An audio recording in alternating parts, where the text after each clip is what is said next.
Greetings and a warm welcome to episode 20 of the Australia-China Media Watch podcast. In this episode, we'll be looking at articles published from Monday the 28th of March, running through to Sunday the 3rd of April 2022. During the course of the week, there were 24 mentions of Australia in the Global Times, and this is contrasted to the 10 articles from Sky News Australia relating to China. Let's take a closer look at the headlines.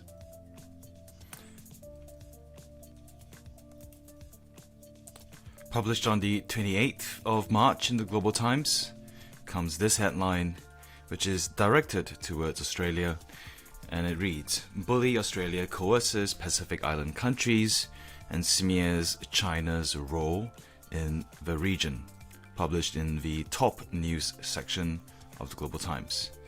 The next headline reads, "West sees limit of ideological exploitation amid Ukraine crisis," found in the Viewpoint section. The third article for the week was published in the in-depth section of the Global Times, with the headline reading, "Brewing Water Conflict,"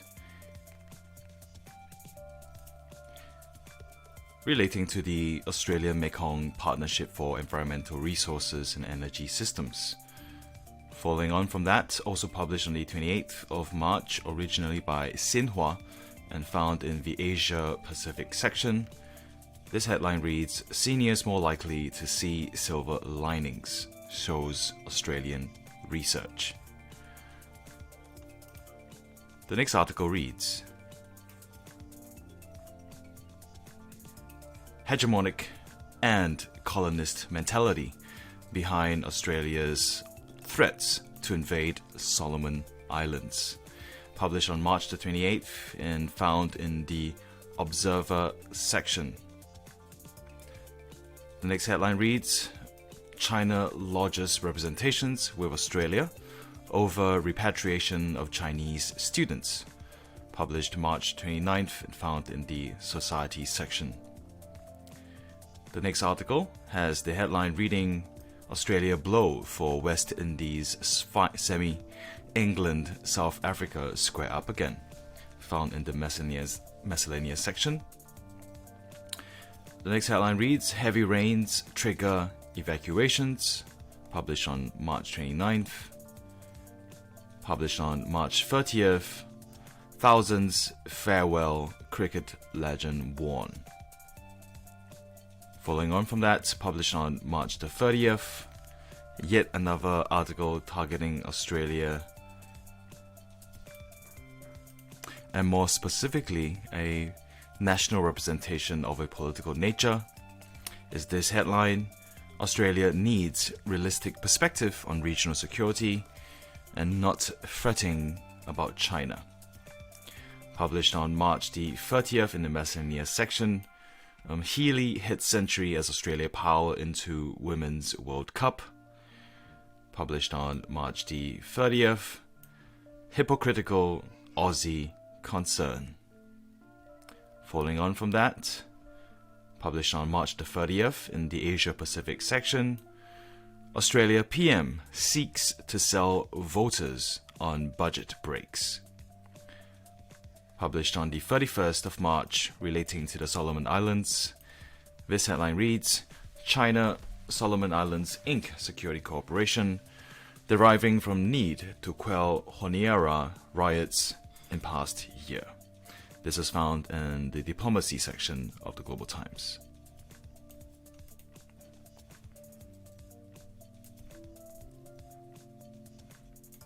Published on the 31st of March in the Economy section, "Heliogen lines up Woodside for Australian concentrated solar power push." The next headline reads, "GT Voice, Canberra's new plan against Chinese firms leasing of Darwin Port self-destructive." Also published on the 31st of March, "Resignation of 2 British judges won't affect Hong Kong's judicial independence."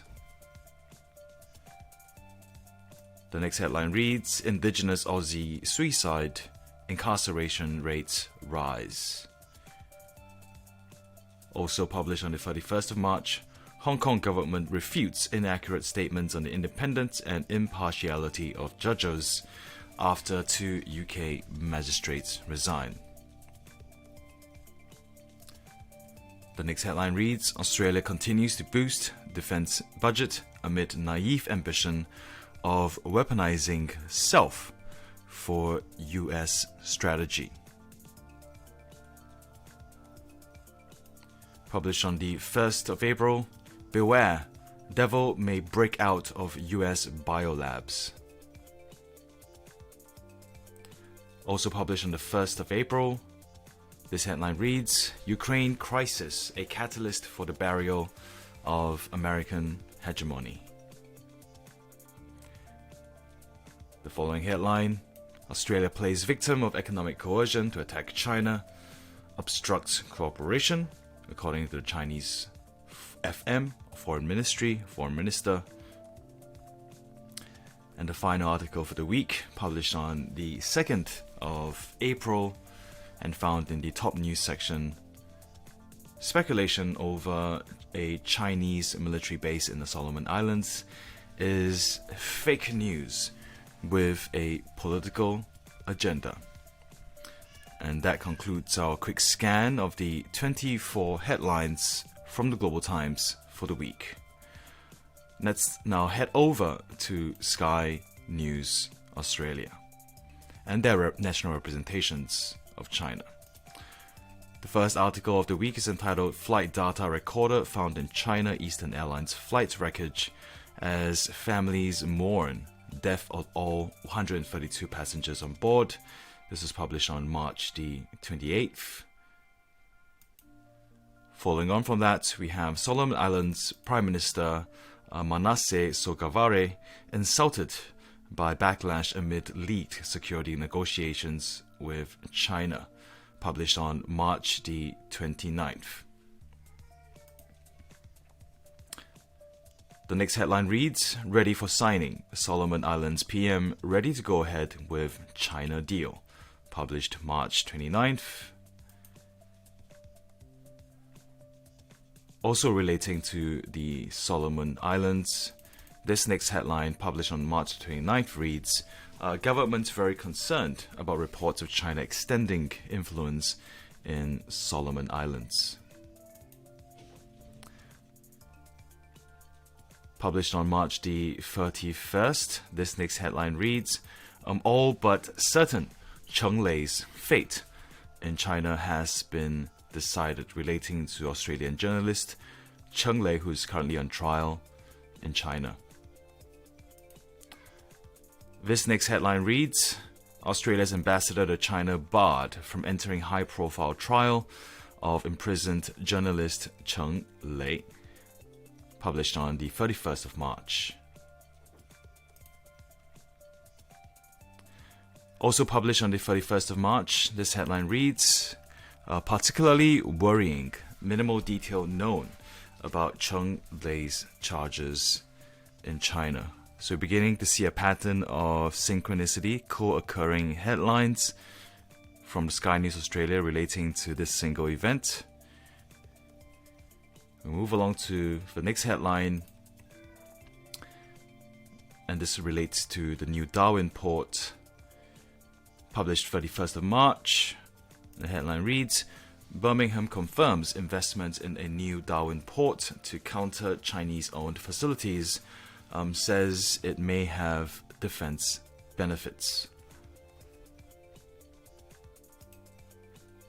Also on the topic of the Solomon Islands, this next headline reads, AFP sound alarm about Solomon Islands China deal, published March the 31st.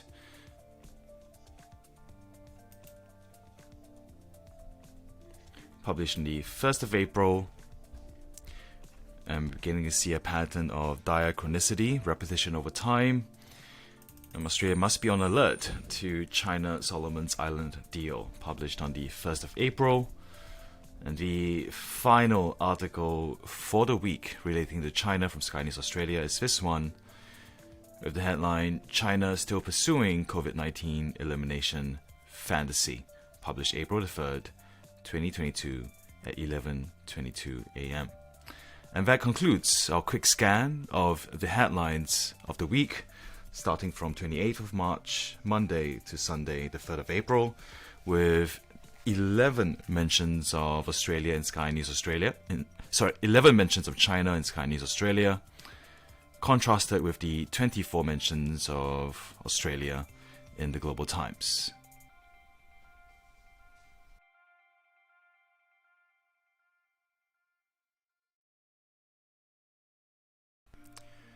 The first article of the week from the Global Times has the following headline, published on March the 28th and found in the top news China diplomacy section of the Global Times, and written by Xu Keyue, a Global Times reporter, following Australia and Japan issues with a focus on social issues and overseas studies.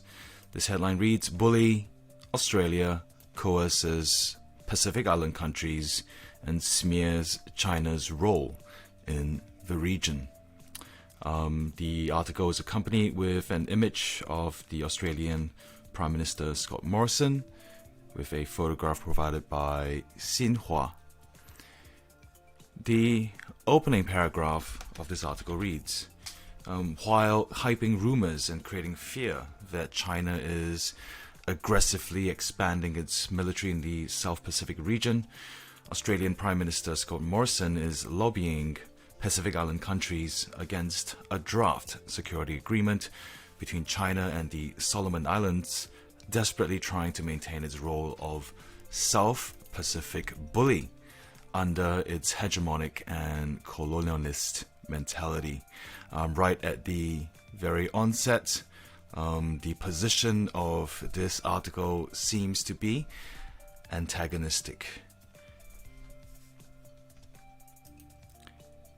It's also directed towards Australia, with a number of labels being used, bully being one, and the extended version, South Pacific bully, in the other.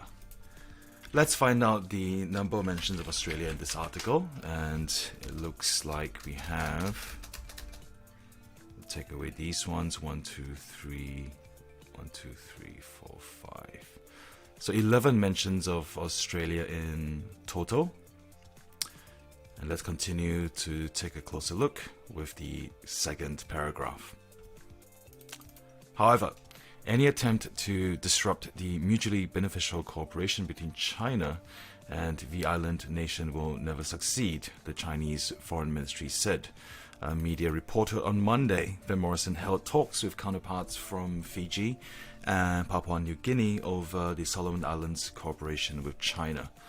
Since the draft deal leaked last Friday, Western media has been saying that the agreement sparked alarm in Canberra, Wellington and Washington, at the same time circulating rumors that the deal could pave the way for China's ships to be based in the Pacific and to have a naval base.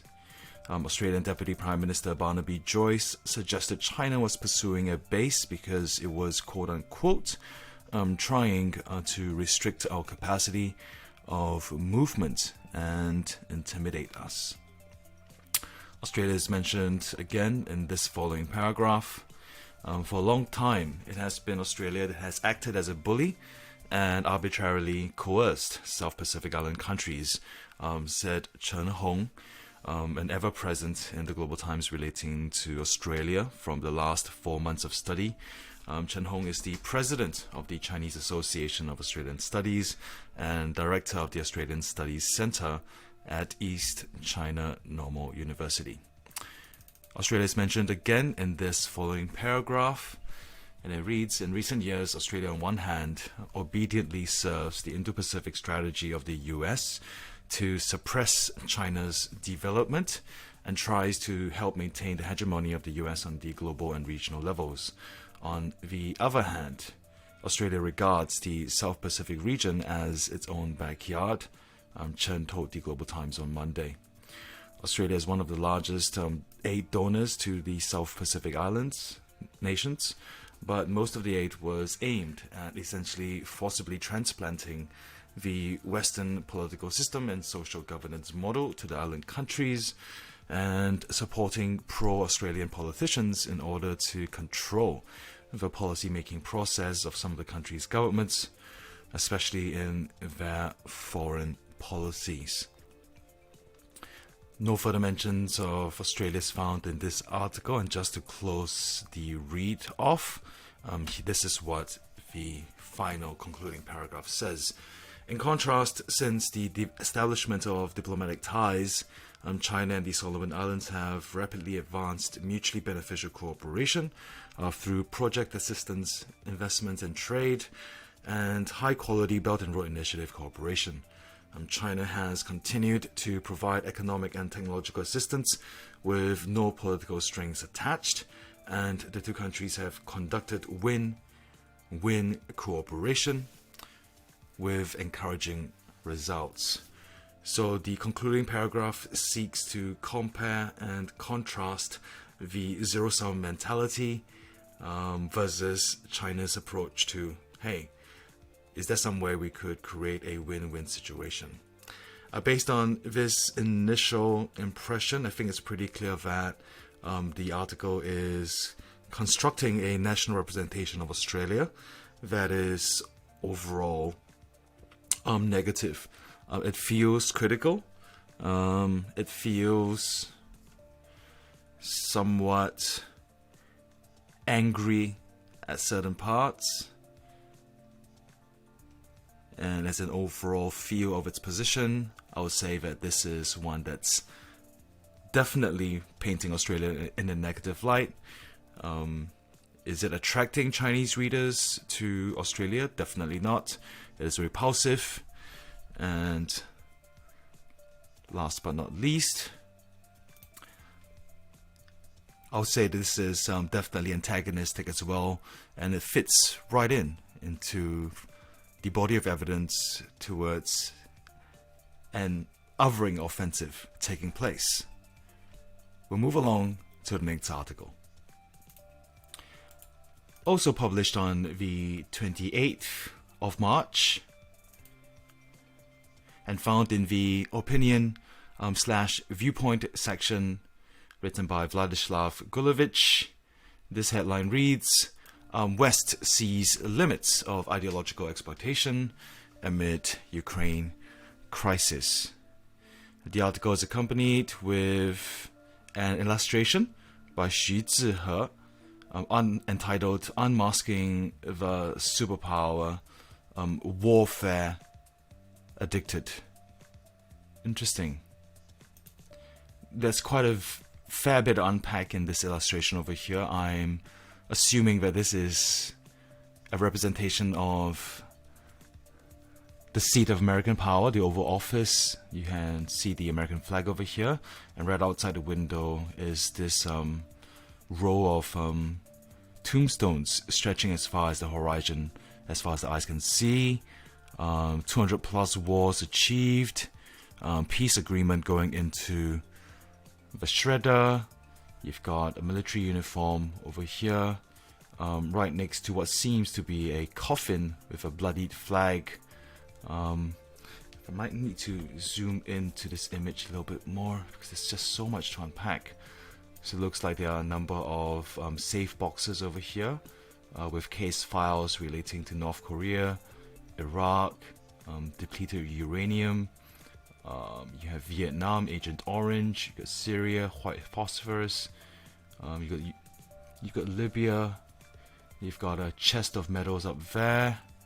You have a computer with the Department of Defense written behind it, and what seems to be an arcade game of some sort, a video game of some sorts, while the leader of the Defense Department is wearing a mask with the words liberty across the forehead. Wow, there's so much to unpack in this image. I'm curious to see what the article is about. The opening line of the article reads, "The main causes of the conflict in Ukraine lay beneath and are more than a mere political dispute between Kyiv and Moscow." So from the onset, it looks like this article is not primarily about Australia. Australia is mentioned. Let's find out how many times. There is one mention of Australia in the article, and this is what it says. So it comes after the opening paragraph, and it reads, "It's important to note different countries' stances on Russia. South American, African, and Asian countries that were in their past colonized by Western powers are friendly or neutral towards Russia. Those that keep an anti-Russia stance are ex-colonial powers. They are attempting to preserve the neo-colonial world order, which includes the US, the UK, Canada, Australia, and their European allies, founded after independence movements in Africa, South America, and Asia in the 1970s. Based on this initial impression of Australia's mention, would this be sympathetic? I don't think so. Would this be emphatic? I don't think so. Could this potentially be antagonistic? I'm not sure. I've not decided yet. Might need to keep on reading. The following paragraph reads, "The conflict in Ukraine is about the geopolitical changes. The previous world order of nations obedient to the West is disappearing. The West still has influence over many nations, but they no longer want to be an object of Western exploitation." The concluding paragraphs of this article reads, "US hegemony is harmful because it prevents progressive global development, continuing a vicious cycle in which only its needs are served. But each epoch has its leaders. We are observing now the epoch of falling US influence as that of stagnant power, both in politics and economics. The last resort for the US is its competition with Eurasia to provoke local conflicts along Eurasian borders, to encircle it with unfriendly regimes. The US operated behind the scenes to incite conflict in Ukraine without being directly involved. For Washington, Ukraine is just a tool to undermine Eurasian geopolitical power. Ukraine itself has no value for American politicians, and the US has no obligations for Ukraine either." Based on this impression, I think it's fair to say that this makes a somewhat negative representation of Australia, criticizing their taking on the side of this preservation of the neo-colonial world order. So overall, somewhat negative as well as critical. Perhaps not quite fully and directly antagonistic,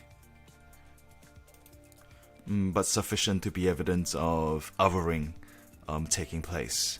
And with that in mind, we'll be moving along to the next article. This is entitled "GT Investigates Who Are the Mouthpieces of US-Led War of Public Opinion on Chinese Dams Threats along Mekong River, and what are their typical methods." It's found in the in-depth section of the Global Times with the subheader reading, "Brewing Water Conflict," written by Hu Yuwei, who is an in-depth reporter covering COVID-19 vaccines and health, Tibet and China-ASEAN relations, amongst others, and Zhao Juecheng, published March 28th, 2022 at 8:26 p.m. The article is accompanied with a photograph of the China-built Xiaowan Dam, constructed on the upstream Mekong River. And the opening paragraph of this article reads, the US's politicization, apologies for that, of ecological water issues in the Mekong River for the purpose of tarnishing China's reputation via launching rhetoric battles has become more trendy. The Stimson Center, a US-backed think tank, again bashed China in February for allegedly holding a massive amount of water and might need to be paid to release water for downstream communities afflicted by droughts, making the US's latest efforts to sow discord in the area. So an article critiquing American proxy pressure points. The next paragraph reads, misrepresentation and biased reports aimed at the dams China has built along the Mekong River have intensified. What's behind it is a long-planned and extensive war of public opinion, orchestrated by US officials, think tanks, the media, and activists in support of such actions, the Global Times found out. With a large investment funneled into the grooming of the mouthpieces of this discourse campaign, the US is trying to turn the Mekong River basin into a new battleground against China, similar to the South China Sea. This makes for a very interesting piece. So adding on to the American containment strategy of China beyond the proxy pressure points of the East China Sea and the South China Sea, now we have a situation predicated on the Mekong River basin and wrapped around a discourse campaign of public opinion. Interesting. Okay, let's see what else they say. Who are the typical mouthpieces? What are some of the typical combined tactics that they use? Typical hands in a combination blow. Interesting section heading.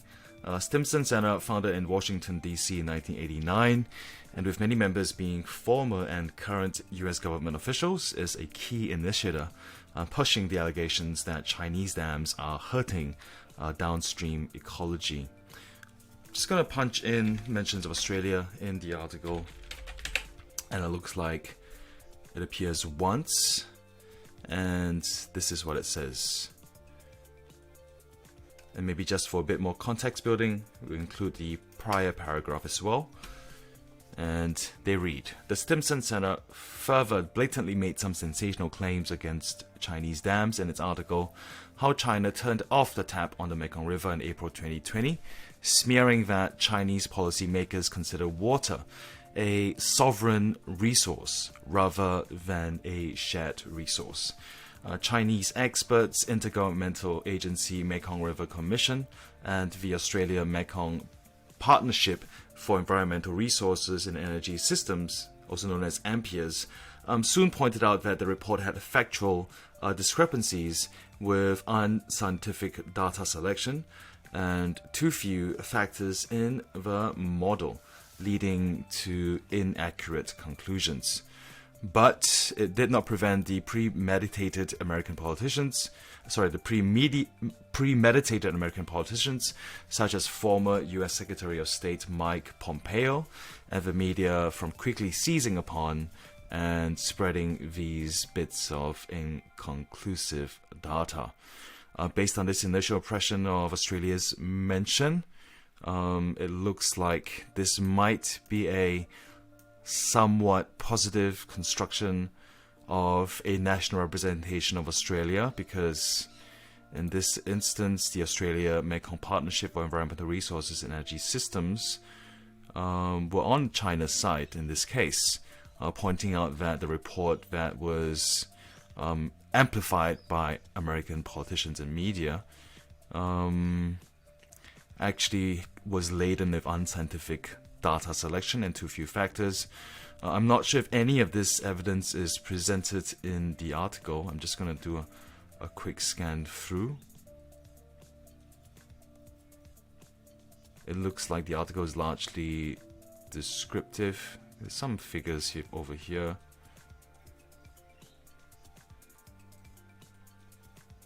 So an article that's based on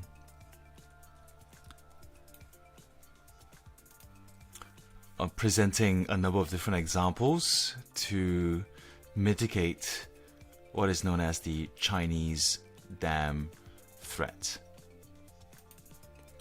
There is a link provided it brings us to the inconclusive data.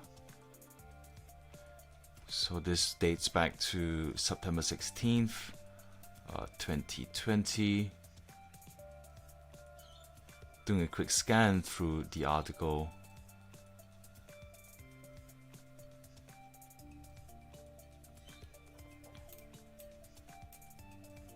Pretty lengthy one at that. So it looks like it has been a contentious issue for at least 2 years, dating back to September 16th, 2020.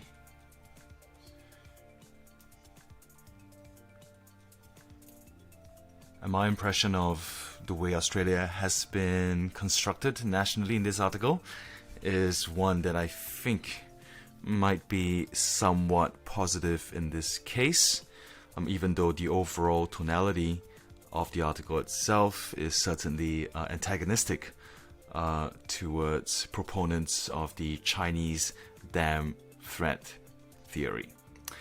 And with that, we'll be moving along to the next article.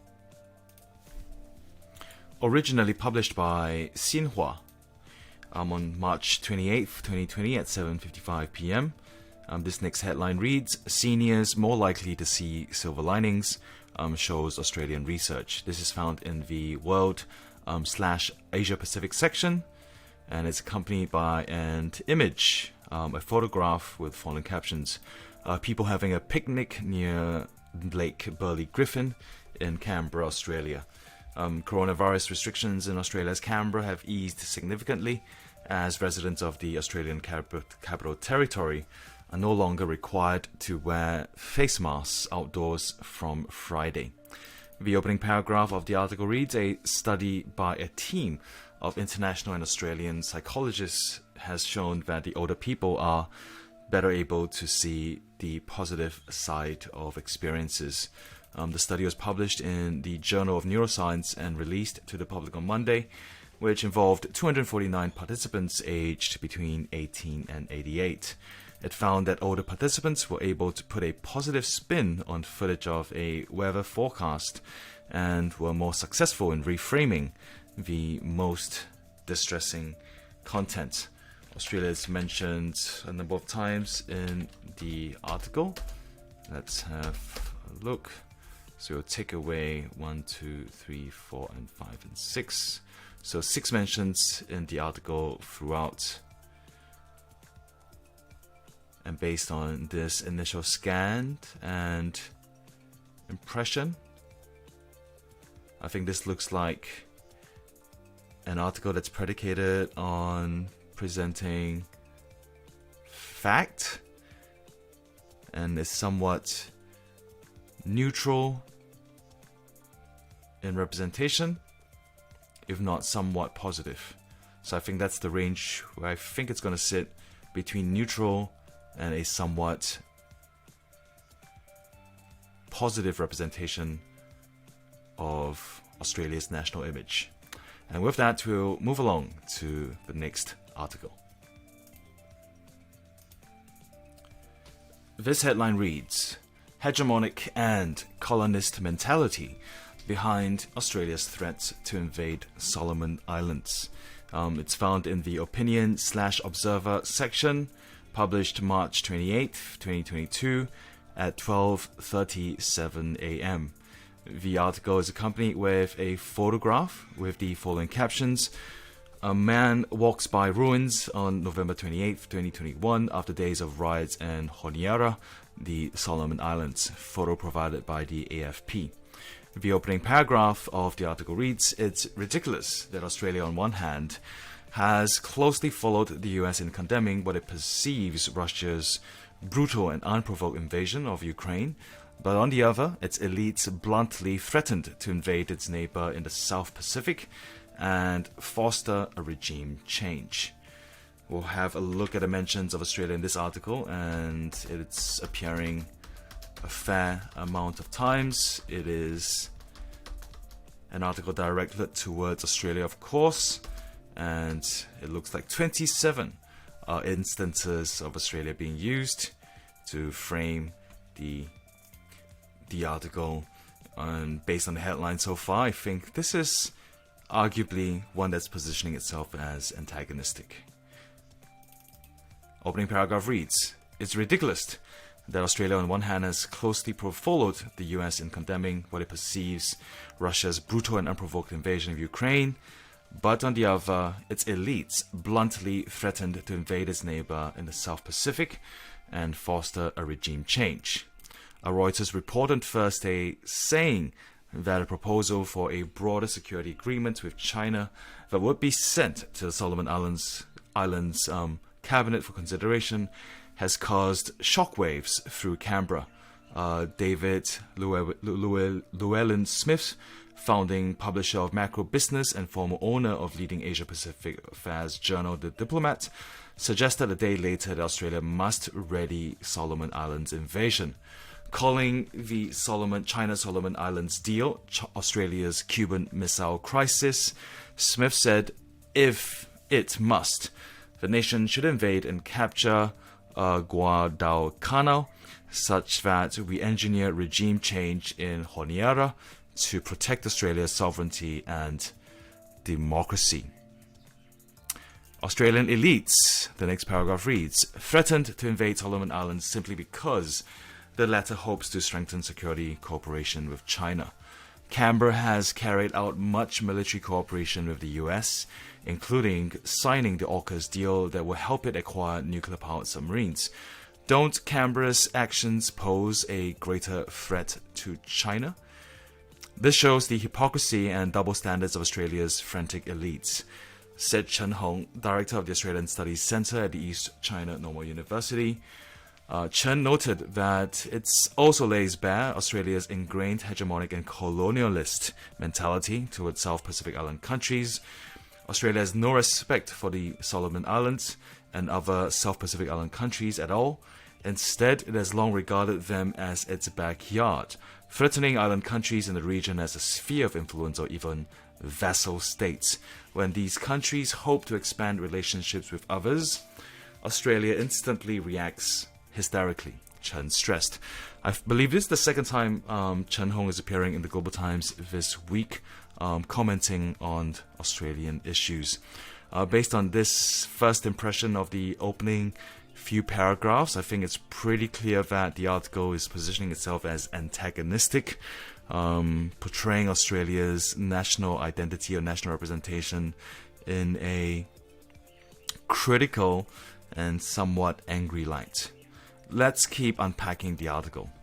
Australia is trying to obstruct the Solomon Islands' normal cooperation with China, even with the threat of an invasion. This shows Australia's obsession with hegemonism.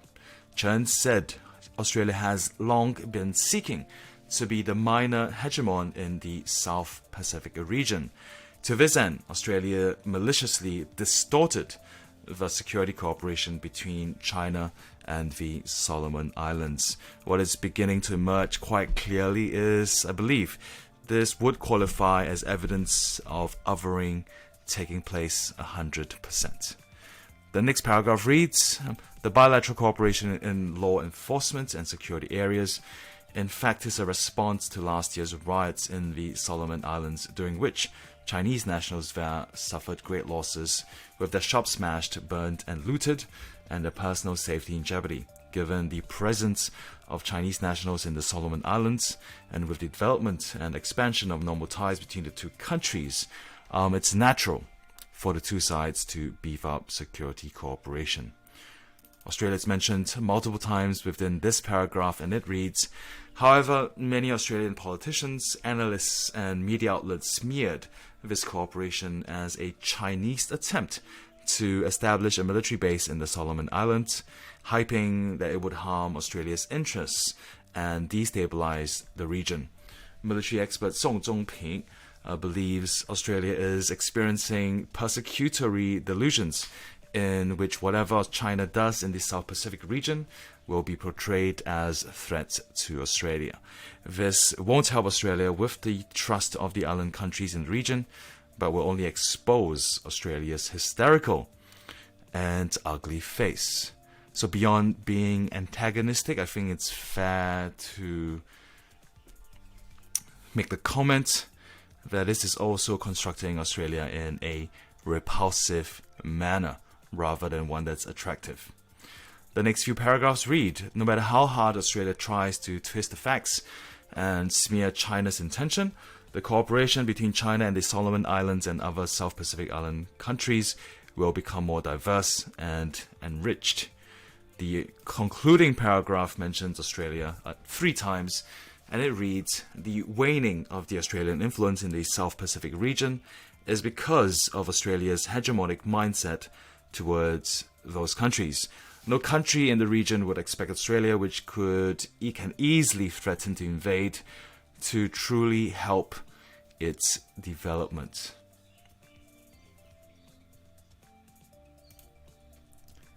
I think the label of Australia seeking to be the minor hegemon in the South Pacific region, this remark made by Chen Hong, is a highlight.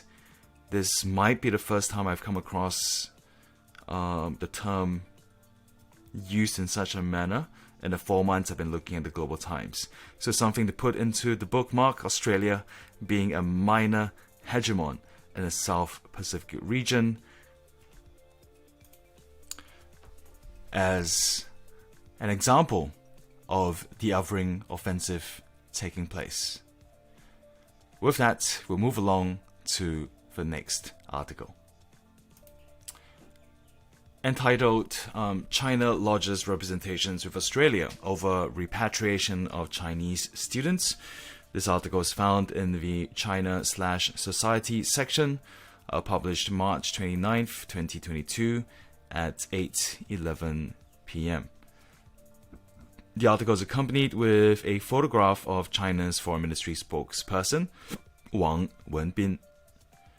The opening paragraph of the article reads, the Chinese Foreign Ministry and China's embassy and consulates in Australia have lodged solemn representations with Australia over its recent repatriation of Chinese students, a Chinese Foreign Ministry spokesperson said on Tuesday. So another article directed towards Australia with it as its primary subject. Australia is mentioned dozens of times. I might need to correct myself. 1, 2, and 3. 9 mentions of Australia is found in this article. And let's continue to take a closer look. Spokesperson Wang Wenbin made the remarks in response to a question about a Chinese student traveling to Australia who was interrogated and repatriated. Recently, Australian border law enforcement officers have conducted gratuitous searches several times on Chinese students entering Sydney. They searched through those students' mobile phones and personal belongings and refused their entry and cancelled their visa, accusing them of hiding military training experience, Wang said. They identified training organized by Chinese colleges as military training, Wang noted. The Chinese embassy and consulates in Australia have provided immediate consular assistance to the students, according to Wang, and China will firmly safeguard the legitimate rights and interests of Chinese students in Australia, Wang noted. What Australia has done runs counter to the mutually beneficial nature of people-to-people exchanges between the two countries. China urged Australia to stop harming others and create a sound atmosphere and necessary conditions for cultural and educational exchanges and cooperation. Based on this initial impression of the way Australia's national image has been represented, I would say that this is clearly a negative construction. And beyond it being a negative construction, it is presenting Australia in a repulsive light, getting its Chinese readers to think twice about entering Sydney, and in some ways a proxy pressure point targeting Australia's educational industry. So overall, a negative construction of Australia, and this is a first in the 4 months I've been doing the podcast. I've seen and read through a number of different pressure points across different industries, but this seems like a first over the last 4 months beginning in November 2021, making use of the educational industry as a pressure point. With that, we'll move along to the next article. Published on March the 29th, this next headline reads, Australia blow for West Indies semi, England, South Africa square up again. This is found in the sports section, originally published by the AFP and published on 6:16 p.m. on March the 29th, 2022. The opening paragraph reads, Tournament favourites Australia suffered a major setback Tuesday on the eve of their Women's World Cup semi-final against the West Indies, losing all-rounder Elise Perry to injury. Australia is mentioned again in the next paragraph. Captain Meg Lanning confirmed the six-time champions Australians would be without Perry, who suffered back spasms during the group stage win over South Africa last week. Based on this initial impression, it looks like a factual representation of a sporting event, and I think this article would sit within a neutral construction of Australia's national image. With that, we'll move along to the next article. Originally published by Reuters, this next headline reads, Heavy rains trigger evacuations, floods declared national emergency by Australian PM. This is found in the World/Asia Pacific section, and the article is accompanied with a photograph of a flooded house in Windsor, New South Wales, picture taken on March the 8th, 2022. The opening paragraph of this article reads, Heavy rains drenched East Australia on Tuesday, triggering evacuation orders for thousands of flood-weary residents for the second time in March, as authorities warned the intense weather is likely to persist for the next 24 hours. So this is an article directed primarily towards Australia, representing Australia, and it mentions Australia 1, 2, 3, 4, 5, 6, so 5 mentions of Australia in total, with the concluding paragraph of the article reading, summer on Australia's east coast has been dominated by the La Nina weather pattern, typically associated with increased rainfall for the second straight year, with many rivers already near capacity before the latest drenching. I think this would make a neutral representation of Australia, as it is largely based on factual construction rather than ideological arguments. With that, we move along to the next article. Entitled Thousands Farewell Cricket Legend Warn. This article was originally by the AFP and published at 8:42 p.m. on March the 30th. The opening paragraph of the article reads, Shane Warne was remembered as a genius at a state memorial service at Melbourne Cricket Ground on Wednesday, attended by tens of thousands of spectators and legendary players, with music stars including Elton John performing by video link. Australia is mentioned 1, 2, 3, 4, 5 times in the article, and based on this initial impression, this looks like what is clearly a neutral representation of Australia's national image, as it is based, and I take it back, as it is based on a factual event. And with that, we'll move along to the next article. This is published on the 30th of March 2022 at 8:25 p.m. and the headline reads, Australia needs realistic perspective on regional security and not fretting about China. This is found in the opinion/viewpoint section with an accompanying illustration by Liu Rui. I'll take a moment to unpack the image. So there is a folder entitled Security Cooperation between China and Solomon Islands. There's a shadow being cast, and it looks like we have what is a kangaroo, I guess symbolizing Australia, holding in its hands the Five Eyes Alliance, the AUKUS, access to military equipment like submarines and long-range missiles. And the kangaroo is exclaiming, "Great concern," while staring at the Security Cooperation folder. But what's interesting about the illustration is that the shadow being cast does not cast a shadow of the outline of the kangaroo, but rather one of what appears to be Uncle Sam. Interesting subtext over there. We'll have a look at the opening paragraph. About 6 months ago, Australia signed the controversial AUKUS Pact, which will enable it to acquire nuclear submarine technology from the US and UK. So another article that's directed towards Australia's national image. And let's have a look at how many times Australia is mentioned in this piece. It looks like the number is 17. 17 mentions of Australia all up. And let's continue unpacking the article with the next paragraph. Australian Prime Minister Scott Morrison revealed that the new security agreement with the UK and US will also focus on cyber capabilities, artificial intelligence, quantum technologies, and additional undersea capabilities. Essentially, it is a big deal, setting up a new intelligence community in addition to the already aggressive Five Eyes Alliance and NATO, which have their own military agendas within the Indo-Pacific, neither of them well disposed toward China.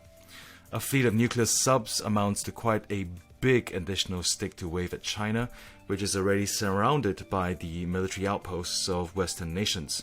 Naval forces from the US and NATO regularly exercise in and patrol China's maritime backyard.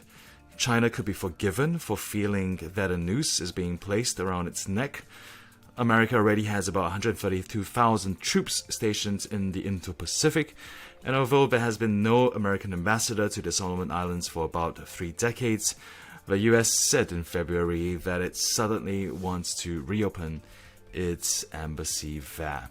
We'll take a closer look at the other mentions of Australia, and you can see that here. Could the explanation for the anger be that there's a connection to China? This will not be the first time Australian hostility seemed to have been triggered by the mere presence of its neighbour across the ocean.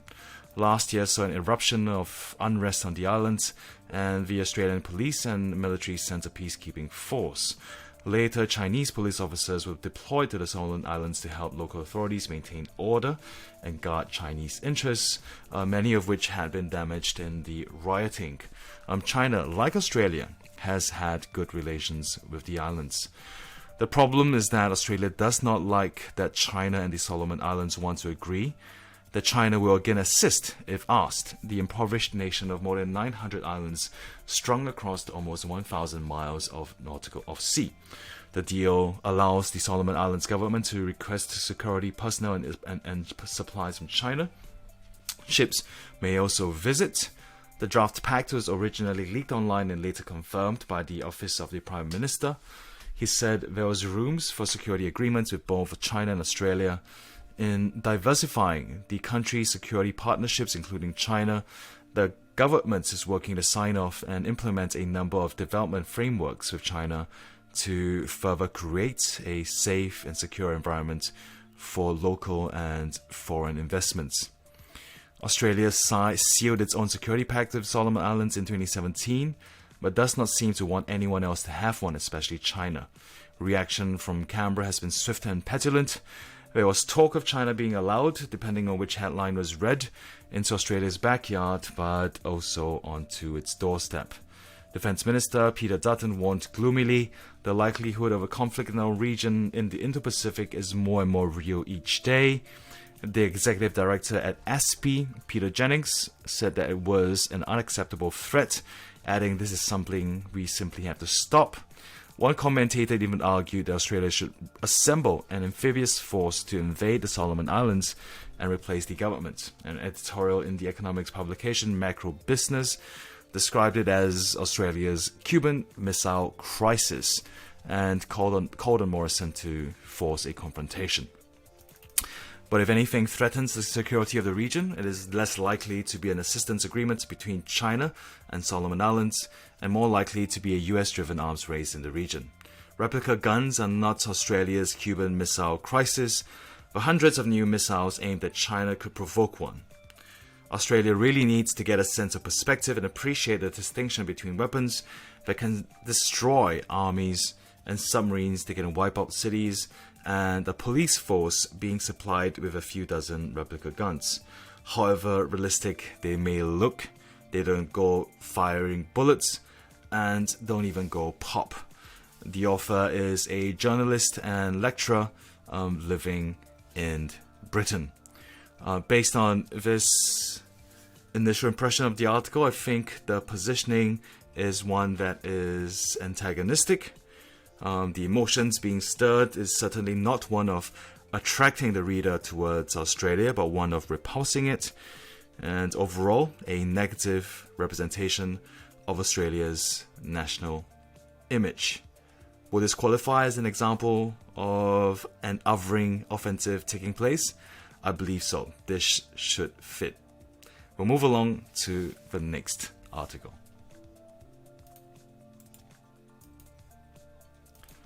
This next headline reads, Healy hits century as Australia powers into Women's World Cup final. Written by agencies and published March 30th at 8:20 p.m. and found in the sports section. The opening line reads, a double-century opening stand carried tournament favourites Australia to a commanding 157-run win over the West Indies on Wednesday and a place in the Women's World Cup final. Australia is mentioned a number of times, 1, 2, 3, 4, 5, 6, and 7. And it looks like a report about sporting news. Based on this initial impression, I think it's fair to say that this is a neutral construction of Australia's national image. And with that, we'll move along to the next article. Published on March 30th, 2022, and by Liu Rui, a cartoonist for Global Times since 2003, interested in political cartoons and illustrations. This is found in the cartoon section of the Global Times.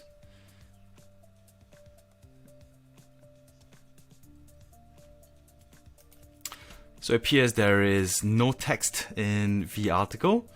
In fact, I had just encountered this illustration in the previous one, which makes me think about the role that this article plays in terms of the overall real estate of the Global Times website, and I'm assuming in the print version as well. So this would be an example of synchronicity, co-occurring headlines, so all relating to the same topic, being published within the same time frame to contribute towards the knowledge base of the reader's interpretation of Australia's national image. So interesting one. This is the first time I've come across this, where the cartoon itself is given its own URL. Definitely need to take note of this. And based on my initial impression, I think it's fair to say that Australia is not represented nor constructed in a positive light, but it's merely a shadow of American interests.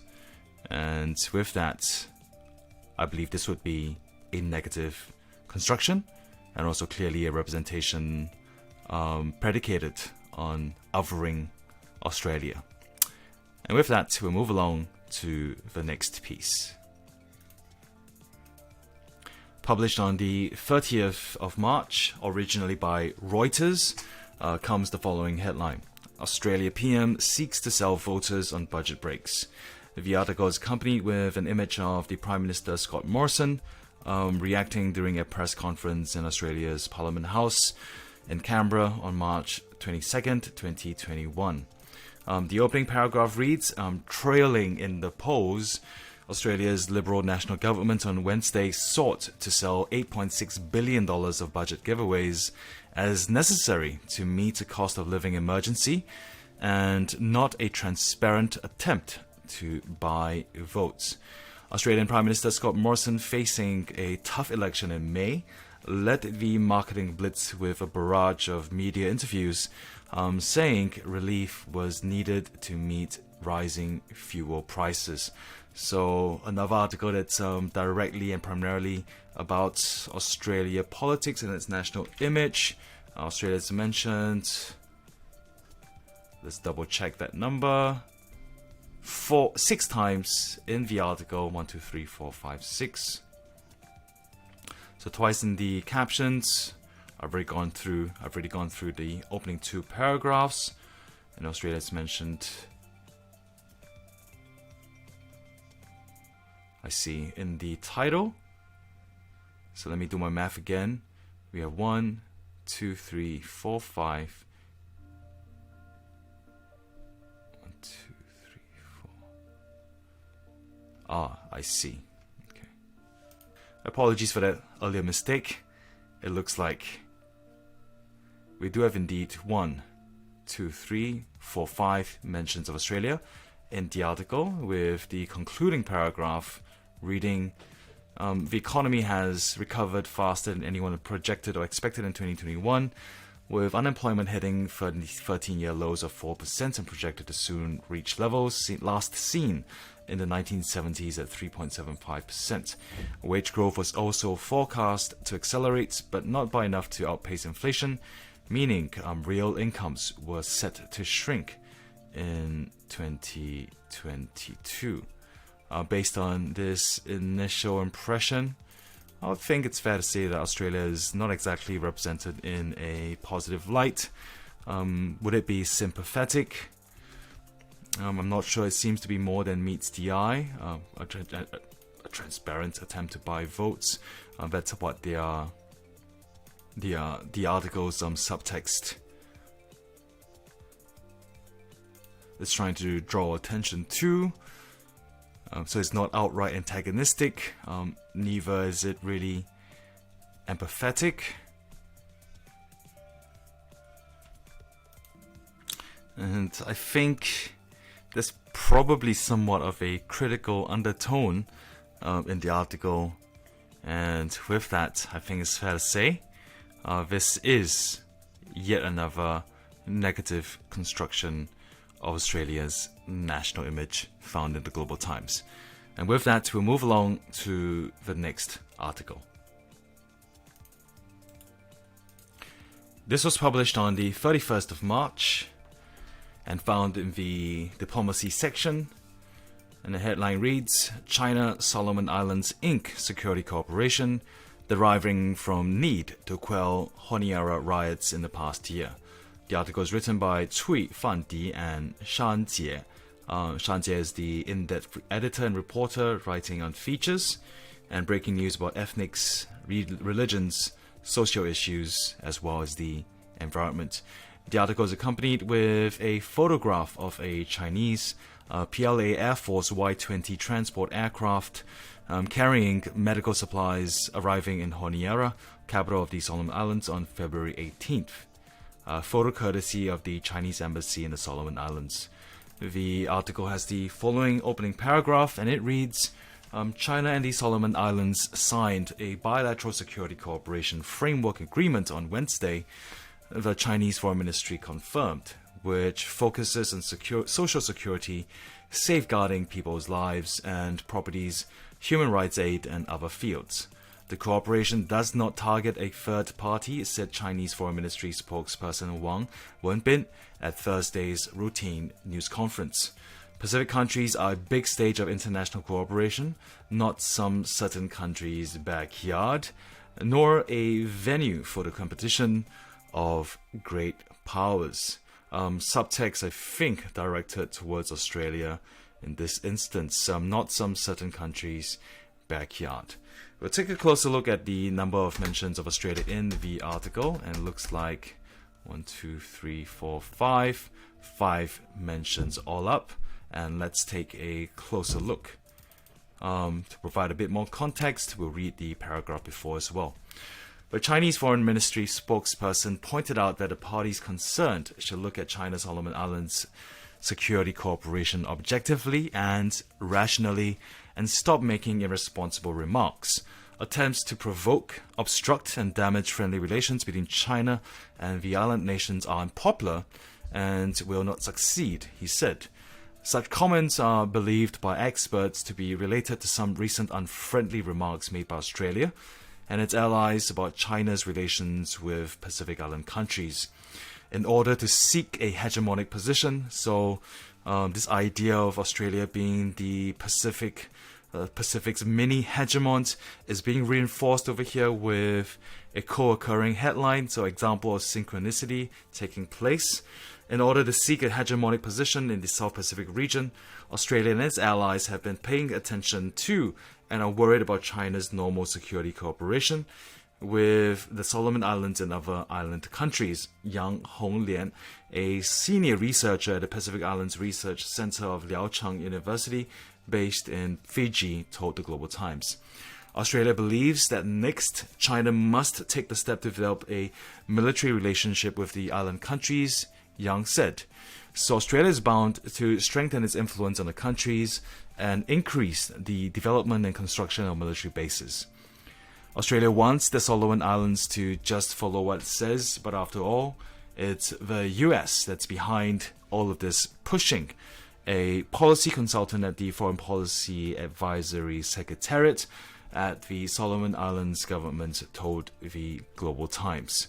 He pointed out that the security cooperation between China and the Solomon Islands came about because of the riots in Honiara for the past years, and Chinese business is always the victim. There are no further mentions of Australia in the article, and the concluding paragraph for the piece reads, a Chinese businessman surnamed Lin in Honiara told the Global Times on Thursday that the Chinese community supports cooperation and security very much.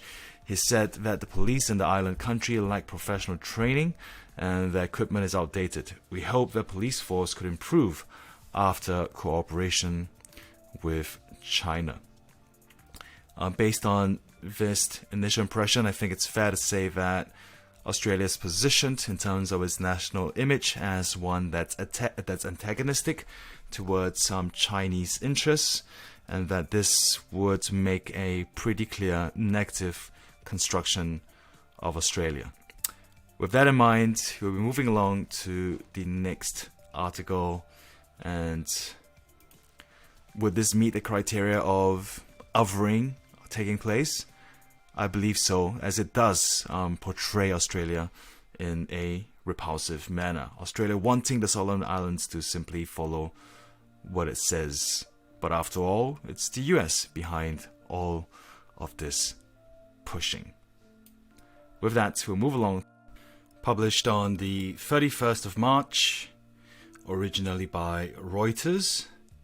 This article is found in the economy section. And the headline reads, Heliogen lines up Woodside for Australian concentrated solar power push. The article is accompanied with a photograph with the following captions. A photo taken on March 18th, 2022 shows vivid light on Harbour Bridge in Sydney, Australia as part of the Sydney Harbour Bridge 90th anniversary celebration. The opening paragraph of the article reads, Bill Gates-backed Heliogen has secured funding from top Australian oil and natural gas producer Woodside Petroleum for a full-scale trial of its concentrated solar power CSP technology ahead of a planned push into Australia. Aiming to invest $5 billion in new energy products by 2030, Woodside has also agreed to buy a stake in Heliogen, the two companies said on Monday. They did not state the size of Woodside's planned stake or the price. Australia is mentioned a number of times in the article. Let's get the exact number down. It looks like 7 mentions of Australia.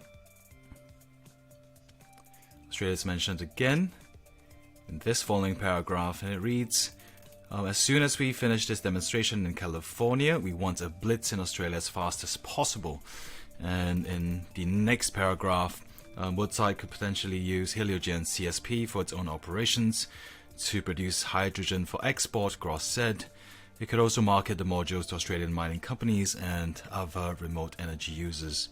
There are no further mentions of Australia in this article, and based on this first impression, I think this is a neutral representation of Australia,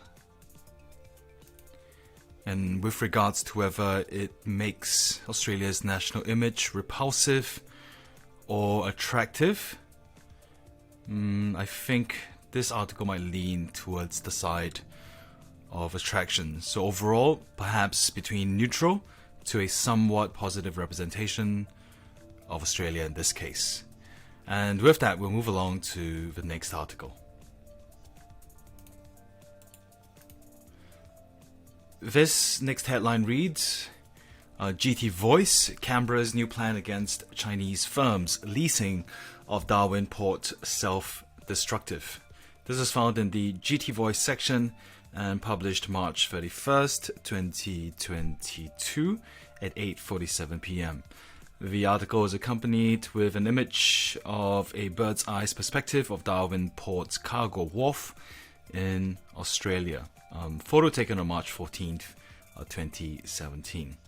The opening paragraph of the article reads, citing clues from the federal budget and a press release from Australian Infrastructure Minister Barnaby Joyce, and then confirmation from Australian officials, several Australian media outlets on Thursday reported that the Australian government would introduce a new port to be built in the strategically important city of Darwin, a move that some reports called a major blow to China and could check Chinese control of key asset. The next paragraph reads, while details remain sketchy, if the Australian government follows through with the plan, it would mark Canberra's renewed attempt to undercut Chinese company Landbridge Group's 99-year lease over the port of Darwin. The Australian government, in order to please Washington, has made multiple attempts to sabotage the agreement to no avail. It is no secret that the US has been critical about the port leasing agreement since 2015, openly expressing security concerns about the deal. Some Australian politicians, including Prime Minister Scott Morrison, keenly adopted Washington's narrative and have been constantly targeting the lease in an ever-widening crackdown campaign against business ties with China, even though an official defense review showed that there were no national security grounds for the Morrison government to overturn the port's 99-year agreement. The article is then accompanied with an illustration by Liu Ray, with what appears to be the symbolism of American influence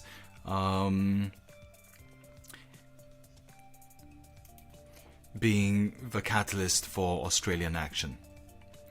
The next paragraph reads, needless to say, the reported plan for a new port is purely political because it surely doesn't make any economic sense.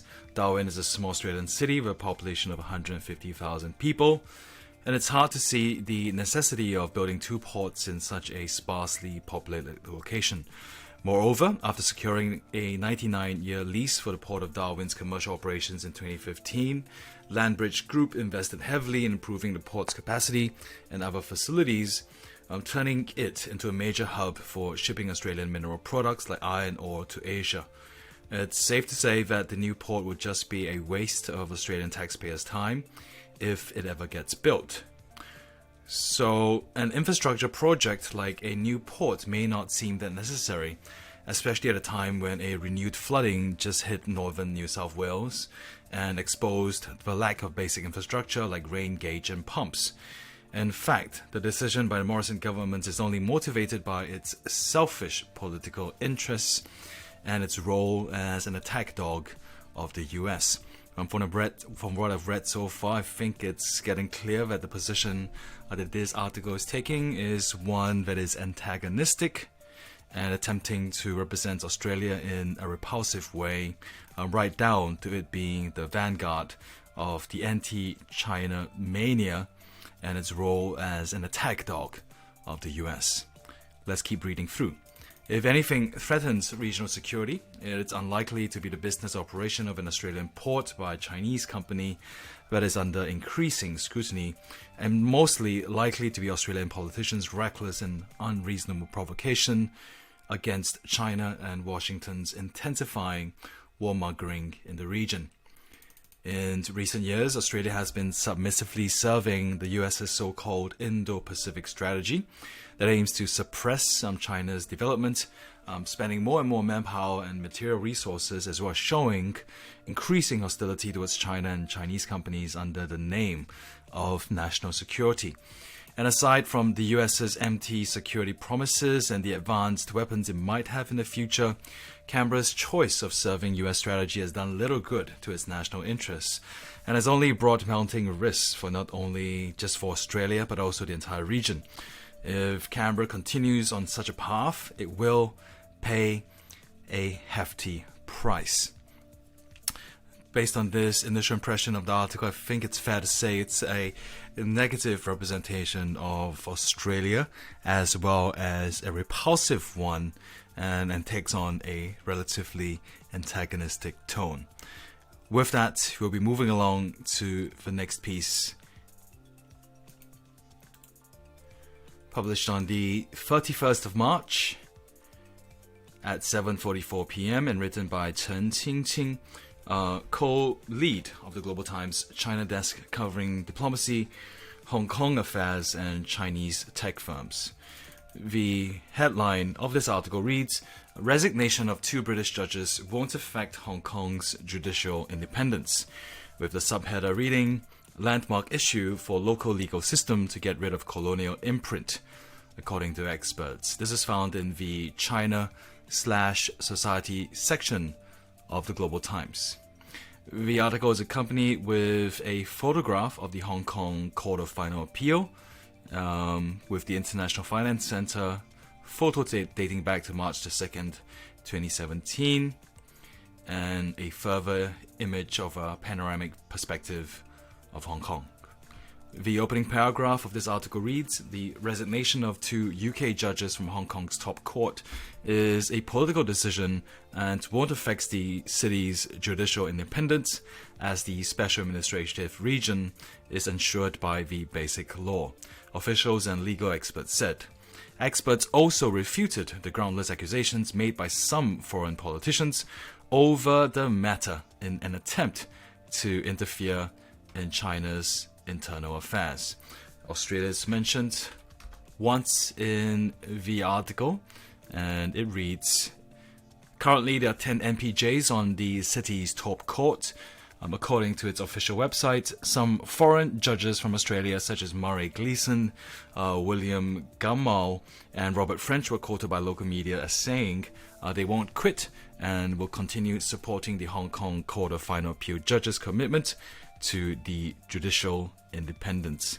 There are no further mentions of Australia in this article, and based on this initial impression, I think it's fair to say that this makes a neutral representation of Australia's national image in this instance. And with that, we'll be moving along to the next article. This was also published on the 31st of March, originally by Xinhua, and found in the Asia-Pacific section. This headline reads, "Indigenous Aussie suicide incarceration rates rise." The article is accompanied with a photograph of the statue of Captain James Cook in Katani Gardens, St Kilda, vandalised on Thursday in Melbourne, Australia, following a debate about changing Australia Day from January 26th. So this article is directed towards Australia as its primary subject, and we'll take a closer look at its opening paragraph. Rates of incarceration and suicide amongst Indigenous Australians have increased for the 2nd straight year after a landmark government agreement to address disadvantage. The Productivity Commission, Australian government's federal government review agency, Thursday published updated data on the Closing the Gap program. Established in 2008, the Closing the Gap framework aims to reduce the disadvantage faced by Aboriginal and Torres Strait Islander people. In 2020, federal, state and territory governments reached an agreement with Indigenous groups on 17 new Closing the Gap targets across education, employment, justice, safety, housing, land and waters, and health and well-being. According to Thursday's data, the suicide rate for Indigenous Australians has increased from 25 per 100,000 people in 2018 to 27.1 in 2019 and 27.9 in 2020. By comparison, the suicide rate for the entire Australian population was 12.1 per 100,000. By June 2021, the Indigenous incarceration rate was 2,222.7 prisoners per 100,000 people, which was up from 2,142.9 2 years ago. And that number is 10 times higher than that of the general population. The article continues to state that the life expectancy for Indigenous peoples born in 2015 and 2017 was 71.6 years for males and 75.6 years for females, compared to 80.2 and 83.4 years respectively for non-Indigenous people. I might need to read through this paragraph again. I'm not sure if I'm decoding this incorrectly. Let's have a look. Productivity Commission data reviewed the life expectancy for Indigenous people born in these 2 years. I see. In 2015 and 2017 was projected to be. That's probably the case. Moving along to the next paragraph, it marks a significant improvement compared to those born between 2005 and 2007. But the report predicted by the end of the 21st century, Indigenous people will still be dying younger than non-Indigenous Australians. It means the Closing the Gap program is not on track to reach its target of equal life expectancy by 2031, according to a report from the Australian Associated Press.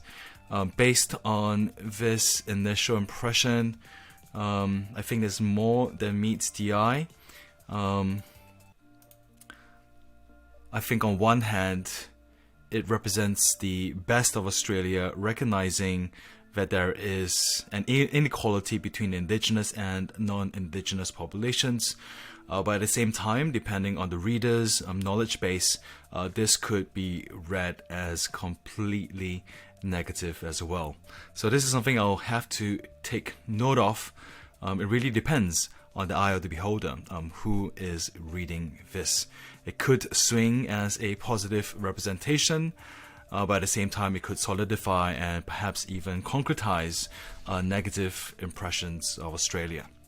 So with that in mind, we'll be moving along to the next piece. But before I do so, another point I would like to take note of is the article's position.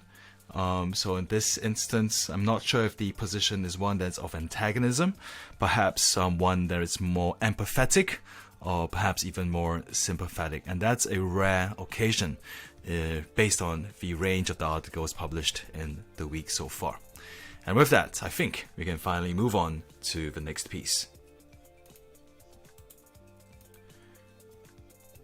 This next headline reads, Hong Kong government refutes inaccurate statements of the independence and impartiality of judges after 2 UK magistrates resign. So an instance of synchronicity, co-occurring headlines on the same topic over the span of 1 or 2 days. And this was published in the Society section of the Global Times and written by GT staff reporters. The article is accompanied with an image of the Judiciary in Hong Kong, SAR, and its opening paragraph reads, the government of Hong Kong Special Administrative Region refuted on Wednesday the inaccurate statements that questioned the independence and impartiality of judges after the resignation of the President and Deputy President of the Supreme Court of the United Kingdom, who served as non-permanent judges or MPJs of the Hong Kong Court of Final Appeal, the CFA, stressing that judicial independence in the region is constitutionally guaranteed by basic law. Australia is mentioned once in the article, and it appears in this following paragraph. Priscilla Leong Mei Fun, member of the Hong Kong SAR Basic Law Committee under the National People's Congress Standing Committee, told the Global Times on Wednesday that Hong Kong can take this opportunity to recruit more qualified judges in other common law jurisdictions besides the UK, Canada, Australia, and New Zealand. There are no further mentions of Australia in this article, and based on this first impression, I think I'll make the argument that Australia's national image is represented here in a neutral manner. And with that, we'll be moving along to the next piece. This next headline reads, Australia continues to boost defense budget amid naive ambition of weaponizing self for US strategy. This was written by Xu Keyue, a Global Times reporter following Australia and Japan issues. This was published March 30th, 2022 at 11:51 p.m. So this is yet another article directed towards Australia for the week, and Australia is mentioned multiple times in the article. Just gonna do some math over here and reduce 1, 2, 3, 4, 5, 6, 7, 8. So there'll be 22 mentions of Australia in the article, and its opening paragraph reads, Australia continues to take a dangerous path of military expansion with its latest move of allocating more than 2% of its GDP for military expenditure, which, according to Chinese observers, exposed its naive ambition of weaponizing itself to serve the US strategy to contain China. This is a first. I'm not sure if I've come across this expression in the past 19 episodes, so this is certainly noteworthy. Chinese observers exposing Australia's naive ambition of weaponizing itself to serve the US's containment strategy of China. The following paragraph then moves on to state, Canberra has drifted into the maelstrom of the US strategy by spending more and more manpower and material resources, which will bring greater risks to its own country and ultimately sacrifice Australia's national interests, observers warned, revealing the immaturity and lack of autonomy in Australia's foreign and defense policy. So beyond an act of othering, it is rubbing salt into the wound by once again labeling Australia as having very little self-agency, and these actions are a result of immaturity as well as a lack of autonomy. The latest move sounds an alarm to peace and stability not only in the South Pacific region, but also in the international community, observers said, noting it could make Australia a potential threat to China. Australian Prime Minister Scott Morrison said they decided to boost the defense budget above 2% of GDP in the 2022-23 budget. In these uncertain times, it is vital that Australia is well positioned to tackle the challenges in our country and our region face, Morrison said. And Chen Hong, appearing for the third time this week in the Global Times, commenting on Australia, makes this mention.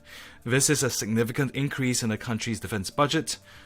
Chen Hong, president of the Chinese Association of Australian Studies and director of the Australian Studies Centre at East China Normal University, told the Global Times on Wednesday. Since 2016, when Australia vowed to collude with the US's pivot to the Asia-Pacific region, every year the country has increased the ratio in its defense spending. Yu Lei, Chief Research Officer at the Research Center for Pacific Island Countries at Liaocheng University in East China's Shandong Province, told the Global Times, predicting that Australia's defense budget will continue to rise. During the 2 years, Australia has been stepping up more and more on the road of military expansion, with ambitious projects including the AUKUS system for a base for nuclear-powered submarines, deploying missiles with a long-range strike capability, establishing its space command, and increasing the country's fighting force. And there's a reference over here to another Global Times article I'm going to hop in there. And published on March the 7th, 2022, China should be on alert over Australia's future nuclear submarine base. The next paragraph continues to state, Chen warned China to be on alert over Australia's aggressive military expansion. Since the Obama administration, Washington has asked Canberra to increase military spending to have Australia assist the US in maintaining hegemony in the Asia-Pacific region amid the rise of China. So the term hegemony appearing multiple times throughout the week, an instance of synchronicity, right? Co-occurring themes or headlines. And in the following paragraph, but its defense budget boost effect to China won't be that huge, Yu said. Considering Australia's GDP in 2020-2021 was lower than of East China's Jiangsu province, which reached 1.59 trillion in 2020, the total military expenditure this year in Australia is unlikely to be very large. Yu explained, as the country's economic situation is not good, with rising unemployment, soaring prices, and falling real incomes and living standards, its economic prospects could be worse in the new financial year. To serve the US's Indo-Pacific strategy, Australia is trying to weaponize itself while disregarding the negative impact such a move would have on Australia and its people, and the opportunism and adventurism in its foreign policy and national defense strategy have been exposed, Chen said. Such policies, which are lack of autonomy and maturity, which is repeated once again in the article, appeared, I believe, in paragraph 2. So really reinforcing the fact lack of autonomy is one, lack of maturity is the other, would bring about greater risk to not only Australia, but also the South Pacific region, Chen said. Given that in the 2022 to 2023 budgets, Australia's aid was raised from $4.33 to $4.54 billion to its neighbours, especially those in the South Pacific region, the country is desperately trying to increase its influence and control over countries in the region and to maintain the South Pacific region as its backyard. So not the first time this idea is expressed in the Global Time during the course of the week. However, to develop relations with China is the common aspiration of the island countries in the region, and it's not China's unilateral pursuit, Yu said, noting that the economic, political, and social effects of the cooperation with China went far beyond the so-called aid from Australia. Based on my first impression of the article, I think this makes for yet another negative construction of Australia's national identity. It's somewhat critical as well as antagonistic, and as an overall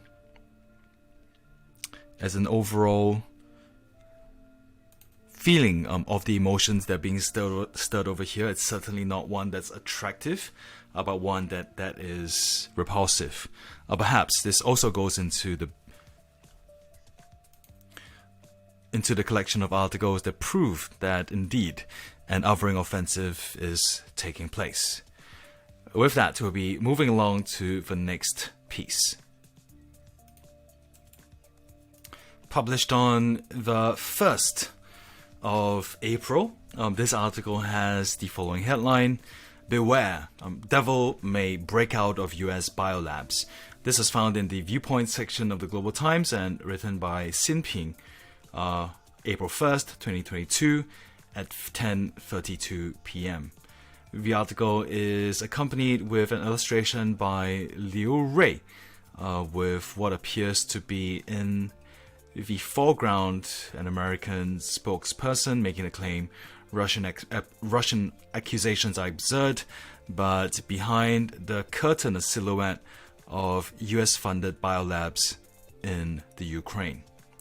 The opening paragraph of the article reads, recently, documents released by Russian Defense Ministry showed that over the years, the US has been collecting biosamples of the Slavic people in Ukraine, and after the outbreak of the conflict between Russia and Ukraine, the US transferred these samples to laboratories in Australia, Germany, the UK, and Georgia. Australia is mentioned once in the article. And in terms of how Australia is represented in this case, I think this would make for a neutral representation, even though the tone of the overall tone of the article is one that's antagonistic. Australia's reference in this case is neither one that's repulsive nor attractive, simply relating to an event that has occurred. So overall, I think this is a neutral representation of Australia. And with that, we'll move along to the next article. Also published on the 1st of April.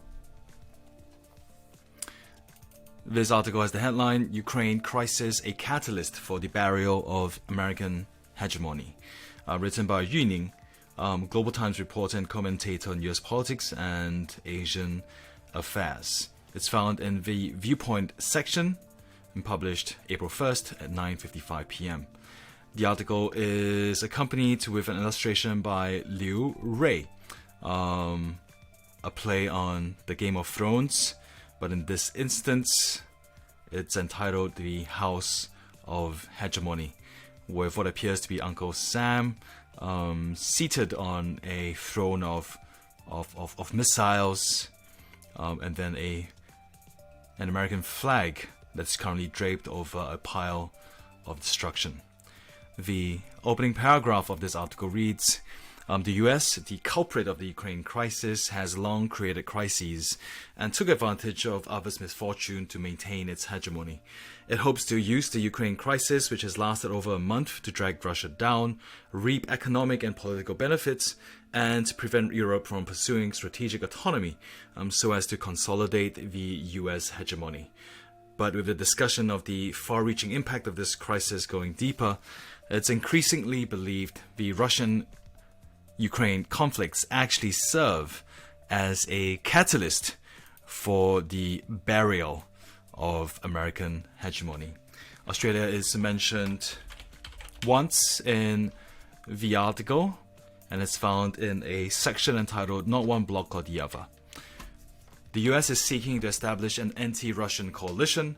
However, it only has temporarily unified its traditional allies, such as the European countries, Japan and Australia, by constantly shaping the Russia threat and hyping the slogan of democracy versus authoritarianism. It does not look like the circle will grow bigger, said Oleg Ivanov, deputy head of the International and National Security Department, Diplomatic Academy, Moscow.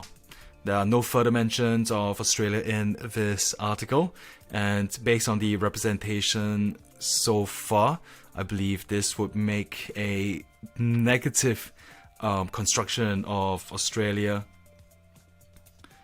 And I also believe this is a clear case of othering taking place by bunching together once again the US and its traditional allies, Japan and Australia, as sitting on the opposite sides of the fence. So negative representation in this article. With that, we'll be moving along to the next piece. Published on the 1st of April at 6:29 p.m. This article reads, headline reads, Australia plays victim of economic coercion to attack China, obstructs cooperation, according to Chinese FM. This is found in the economy section of the Global Times, and it's accompanied with a photograph of Chinese Foreign Ministry spokesperson, Zhao Lijian. The opening paragraph of the article reads, Australia plays victim to attack China and violates market principles by obstructing normal bilateral exchanges, a Chinese Foreign Ministry spokesperson said in response to Australian official remarks that Australia is trying to find new trading partners to reduce reliance on China. The spokesperson urged Australia to handle bilateral relations with mutual respect. So Australia is the primary subject in this article, and it's mentioned a number of times, 16 times in total. Let's continue to unpack this. The comment was made after Australian Treasurer George Frydenberg said that Australia would invest more to find new buyers for its exports in an effort to ease trade dependence on China in the face of economic coercion from China.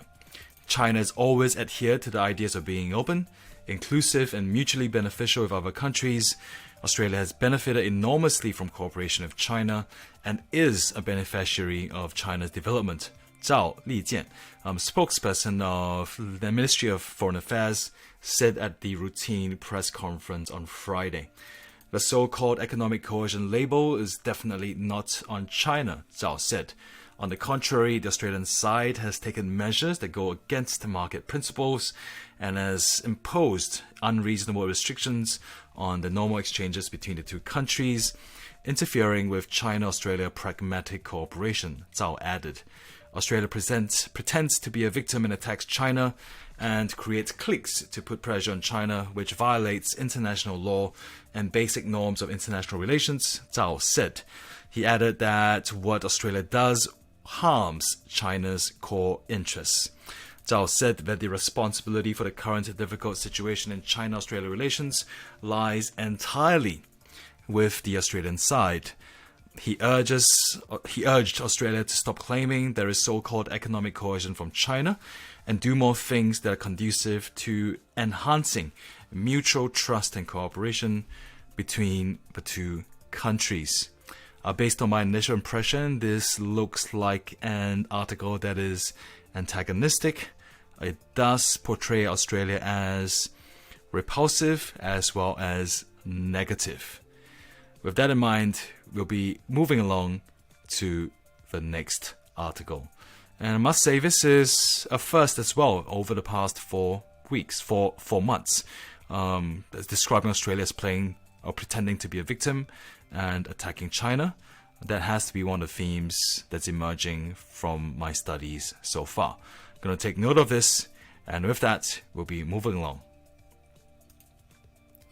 This is the final article for the week from the Global Times, and this headline reads, "Speculation over a Chinese military base in the Solomon Islands is fake news with a political agenda." So the Solomon Islands has been a hot button topic through the Global Times during the course of the week, with multiple instances of co-occurring headlines. So this was found in the diplomacy section and is accompanied with an image of the scenery of the Solomon Islands. The opening paragraph of the article reads, claims that China will spread a military base in the Solomon Islands is a fake news spread by a few people with ulterior motives and a political agenda, the Chinese embassy said on its WeChat account on Saturday, in response to disinformation and misinterpretation surrounding the China-Solomon Islands security deal. China has carried out law enforcement and security cooperation with many countries in the world, and they are normal exchanges between nations and are beyond reproach. Australia is mentioned once in the article and appears here in this paragraph. And it reads, "The security deal between China and the Solomon Islands won't lead to regional tension and aggravate conflicts," said the embassy. It noted that the security cooperation between China and the Solomon Islands is to protect national security and social stability of the island nation. It is no different from the security cooperation between the Solomon Islands and Australia, New Zealand, Papua New Guinea, and other countries. A few people spread rumors and even threatened to invade the Solomon Islands to overthrow the current government.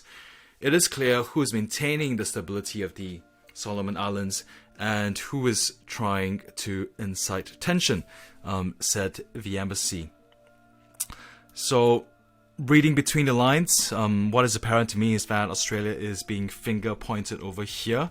There was an article stemming from Australia which suggested that this was a viable option to invade the Solomon Islands, and the Global Times have picked this up and making use of this to construct a clearly negative national representation of Australia, one that's repulsive and one that is capable of such unattractive behavior. There are no further mentions of Australia found in the article. And just to sum it up, let's have a closer look at the closing paragraph. At Friday's media briefing, Chinese Foreign Ministry spokesperson Zhao Lijian also refuted Western media speculations surrounding a so-called military base in the Solomon Islands. He said security cooperation between China and the Solomon Islands is aimed at safeguarding the safety of people's lives and property and has no military connotation, noting certain media speculation is groundless and has ulterior motives. And that concludes our look at the Global Times and its articles for the week relating to Australia, dating from Monday the 28th of March to Sunday the 3rd of April. Let's turn our attention now to Sky News Australia. There were a total of 11 articles about China for the week, and let's begin with the first. This was published on March the 28th, 2022, with the following headline: Flight data recorder found in China Eastern Airlines flight wreckage as families mourn death of all 132 passengers on board. The black box has been sent to Beijing for examination in the hopes it would provide further information to the cause of the tragedy, as hundreds of family members gathered at the search site on Sunday to mourn the loss of their loved ones. This was written by Crystal Wu, published at 9:35 a.m. on March the 28th. The article is accompanied with a video 4 minutes and 59 seconds in length, and that's entitled "China is hard at work in countries all over the world." The opening paragraph of this article reads, Chinese recovery crews have found a second black box from the China Eastern Airlines flight after it crashed into a mountain last week, killing all 132 passengers and crew on board. The black box, a flight data recorder FDR, was dug out of the crash site in the Guangxi region at around 9:20 a.m. on Sunday morning. The FDR holds specific aircraft performance parameters such as airspeed, altitude, heading, vertical acceleration, pitch, and other parameters such as steering wheel and autopilot.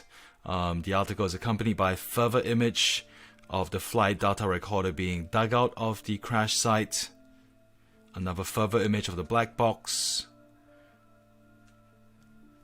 and in the following paragraph, Zhu Tao, head of aviation safety at the Civil Aviation Administration of China, said the device was recovered 1.5 meters underground and 40 meters from the point of impact.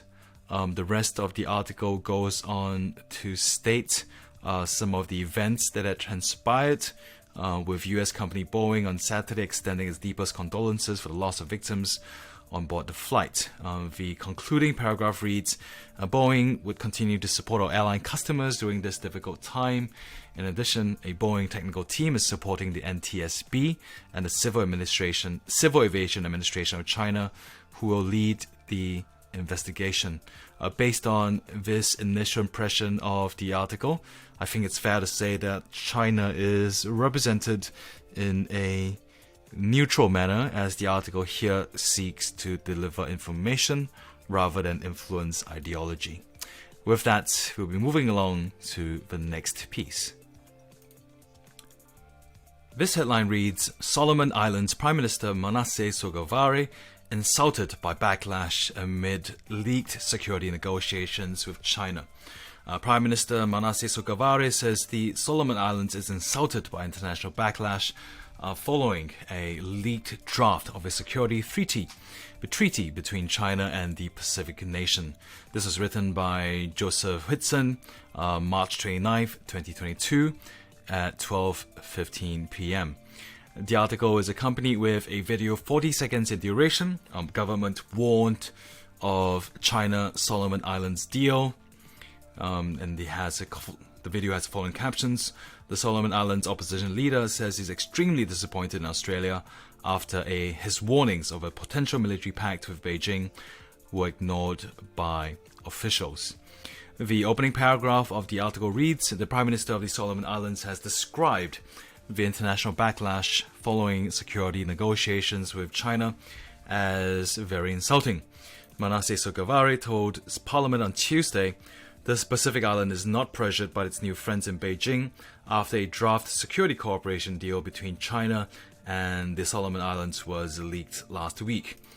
We find it very insulting to be branded as unfit to manage our sovereign affairs, he said, and the defense pact could lead to a Chinese military base being established in the Solomon Islands in return for increased aid from Beijing. The article is accompanied with a photograph of Prime Minister Manasseh Sogavare saying that the Solomon Islands is insulted following backlash. And then the next paragraph reads, Mr. Sogavare confirmed the leaked document was a draft, but would not elaborate further on the proposal. We are not pressured in any way by our new friends, and there is no intention whatsoever to ask China to build a military base in the Solomon Islands, he told the Parliament on Tuesday. He added the Solomon Islands would not be taking sides and that diversifying away from traditional security partners can help the Pacific nation achieve its security needs.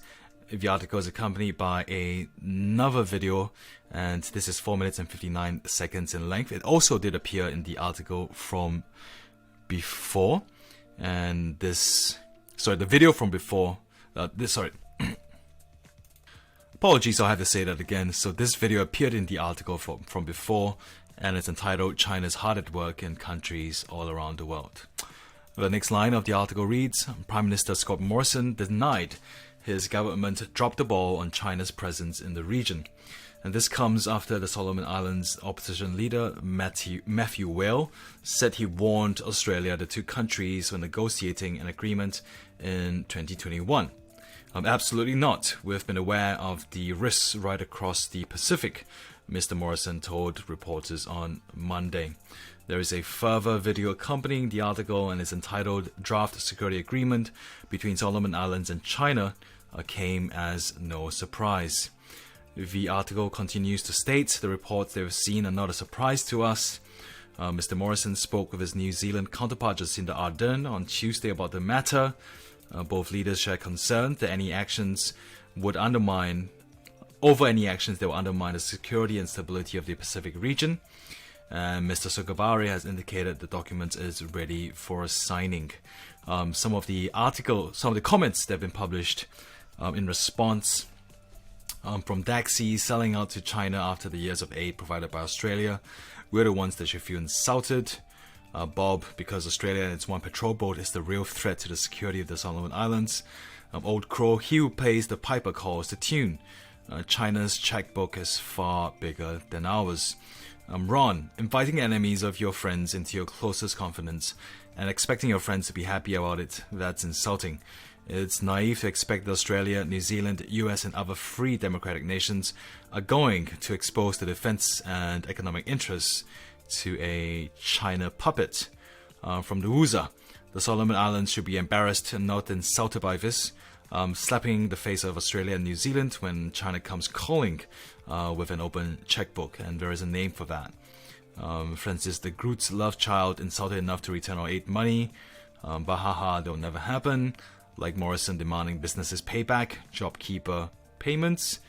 And Peter, wider than Sogavare, discussed the proposed Chinese military base with Australia and New Zealand before any draft agreement so that he could secure the best deal for the Solomon Island people. A few more comments and a number of threads that have garnered a fair amount of responses. Such as this one from Elizabeth. No, a failure of all Australian governments. They all failed to heed the warnings over the last 10 years or so. Making this a Morrison issue is short-sighted. Foreign affairs is the purview of the Australian federal government. There is a federal department called the Department of Foreign Affairs and Trade, reporting to the Foreign Affairs Minister, Federal Minister Maurice Payne. No, according to Peter, Solomon Islands should have approached Australia and New Zealand beforehand. DD, a bit more like Morrison, should have consulted the French prior to cancelling the subs contract. And Bob ScoMo, don't hold the diplomacy phone, mate. adding to the ever-increasing list of things that Morrison doesn't do. Yep, blame Morrison for everything that goes wrong, but thinking Aussies do not buy that. Such a promulgation is that the average Aussie is a dumbo. That is more offensive than the Solomon Islands sweetheart deal with China. And with that, we'll be moving along to the next article for the week. This was published on March the 29th, and the headline reads, "Ready for signing, Solomon Islands PM ready to go ahead with China deal." The article is accompanied with a video of 33 seconds in duration.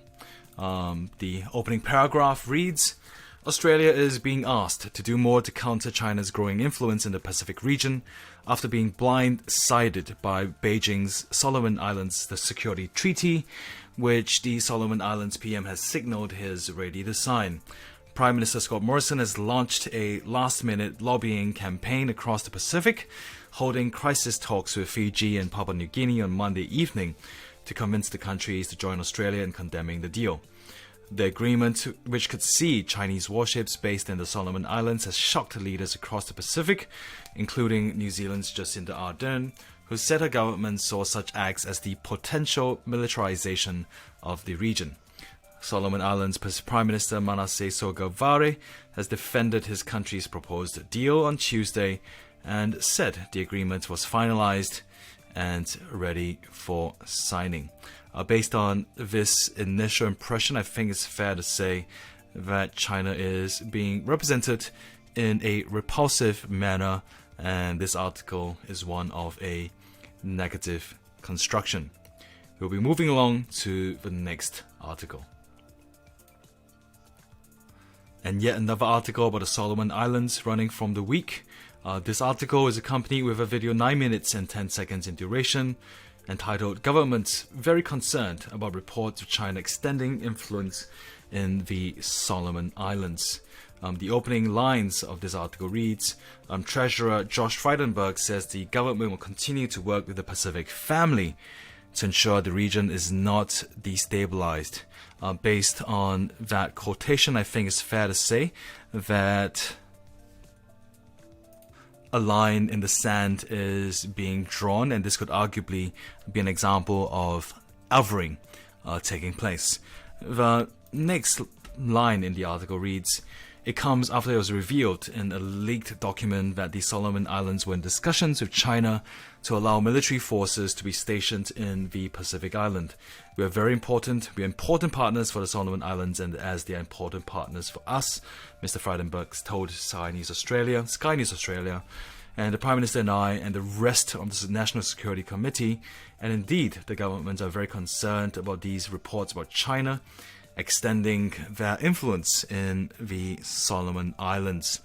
Based on this initial impression, I think it's fair to say that China's national representation is done in a somewhat negative manner. And with that, we'll be moving along to the next article. But before I do so, I think I've just changed my mind. I might just shift this from somewhat negative to negative for the following reasons. Making the point that China's play over here is going to destabilize the region, that military forces would be allowed to be stationed there, and that China's involvement in this case is an intrusion into the Pacific family. So, a negative representation. And now we move along to the next article. Published on March the 31st, this article is entitled "All But Certain Cheng Lei's Fate in China Has Been Decided."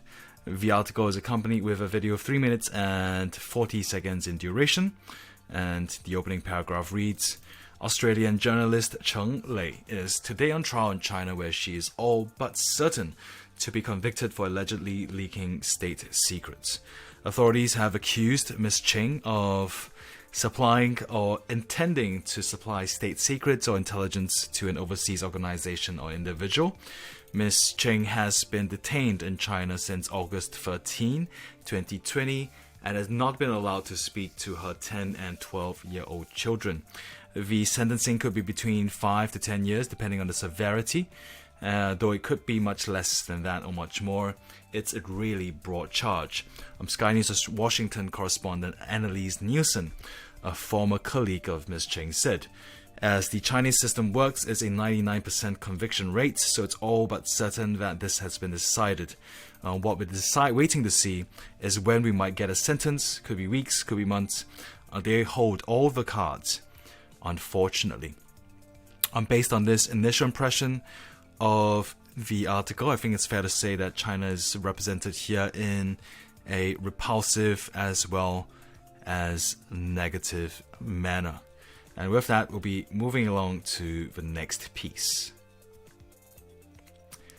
This headline reads, Australia's ambassador to China barred from entering high-profile trial of imprisoned journalist Cheng Lei. Australian journalist Cheng Lei has been detained in China since 2020 in a case that has been covered in secrecy. So following on from the article from before, a case of synchronicity of co-occurring headlines within the span of the same time period. This is written by Joseph Hudson, March 31st, 2022 at 12:50 p.m. The article is accompanied with a video entitled Cheng Lei's Trial, a Kangaroo Court. The opening line of the article reads, Australia's ambassador to China has been barred from attending the trial of journalist Cheng Lei in Beijing. The Chinese-born Australian television anchor was arrested on August 13, 2020 and charged with illegally supplying state secrets overseas. The 46-year-old mother has not been able to speak to her two young children since her arrest. The article is accompanied by a further video entitled Australian Ambassador Blocked from Cheng Lei Trial. Ambassador Graham Fletcher said the situation was deeply concerning. We can have no confidence in the validity of the press, which is conducted in secret. Validity of the process, which is conducted in secret, he told reporters in Beijing on Thursday. Nevertheless, we will continue to advocate strongly for Ms. Cheng Lei's rights and interests. Asked if the Chinese government was being transparent, Mr. Fletcher said Australia has no information about the charges or allegations. That's part of the reason why we are so concerned. Journalist Peter Gretz told Sky News Australia it was expected the ambassador would not be permitted entry to the trial.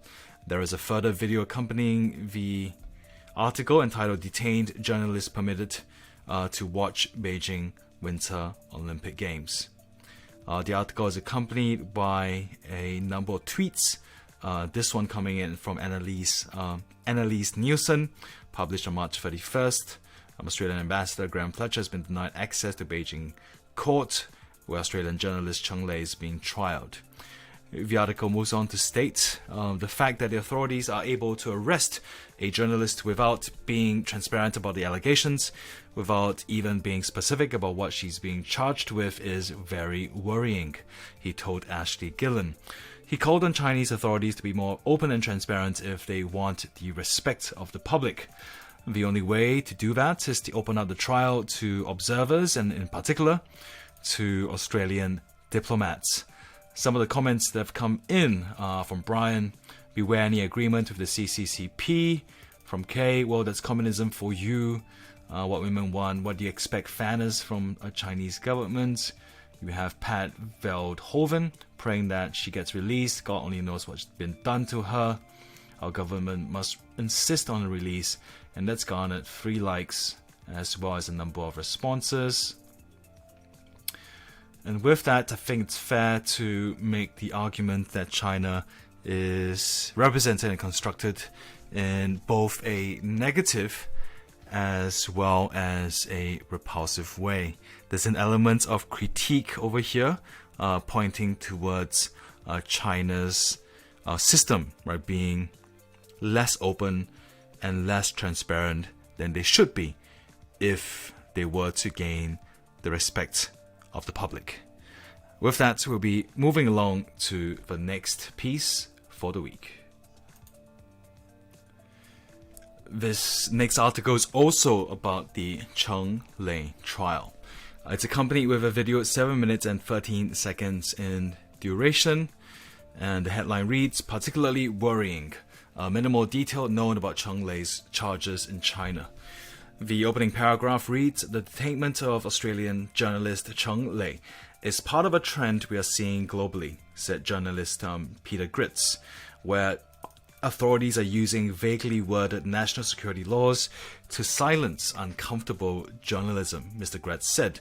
Ms. Cheng has been in a Beijing prison for over 19 months and is being trialed on state secrets charges on Thursday. We don't have any details whatsoever about exactly what lies behind the charge, what she's supposed to have done, what state secrets she's supposed to have sold, and who she's supposed to have sold them to, Mr. Gretz said. That's what is particularly worrying. We know that Cheng Lei had made a few critical remarks on social media about the Chinese government soon before she was arrested, and it seems that that's the main reason behind all of this. Based on this initial impression of the article, I think it's fair to say that this is a negative construction of China and one that paints them in a repulsive light as well. We'll move along to the next article for the week. And this next headline reads, Birmingham confirms investment in new Darwin port to counter Chinese-owned facilities, says it may have defense benefits. The subheader reads, Finance Minister Simon Birmingham has confirmed the government's considering a potential new port project in the Northern Territory, sidestepping China with potential benefits for defense. Published on March 31st, 2022 at 3:20 p.m. by Tyrone Clark. The article is accompanied with a video 1 minute and 48 seconds in duration entitled Many Australians Questioning the Security of the Port of Darwin Lease. The opening paragraph of the article reads, the Morrison government has confirmed it is looking to invest in a new port facilities in Darwin, which could serve as a counter to the existing Chinese-owned infrastructure. Buried deep in the regional investment section of the Tuesday's budget papers was $1.5 billion designated to new infrastructure in the Northern Territory.